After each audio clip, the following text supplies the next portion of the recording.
Good afternoon বন্ধুরা, দেখো আজকে আমার লাঞ্চ তৈরি হয়ে গেছে। আর লাঞ্চে রেখেছি দেখো কি কি, গরম গরম সাদা ভাত, এখানে করেছি কলমির শাক ভাজা, এটা কালো জিরা ফোড়ন দিয়ে কাঁচা লঙ্কা দিয়ে করেছি। এখানে করেছি বিউলির ডাল, এটা মৌরি ফোড়ন দিয়ে আদা সম্বাটা দিয়ে করেছি।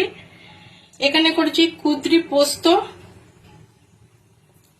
আর এখানে করেছি কুদরি ভাজা আর বেগুন ভাজা, আর এখানে বাটি পোস্ত।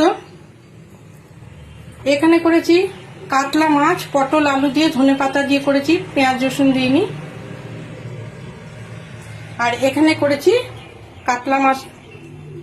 কাতলা মাছকে পেঁয়াজ আর কাঁচা লঙ্কা দিয়ে করেছি, আর কালো জিরে ফোড়ন দিয়েছি, কষা কষা করে করেছি। এই হচ্ছে আজকে আমার লাঞ্চের মেনু। আমার লাঞ্চ মেনু তোমাদের কেমন লাগলো অবশ্যই কমেন্ট করে জানিও।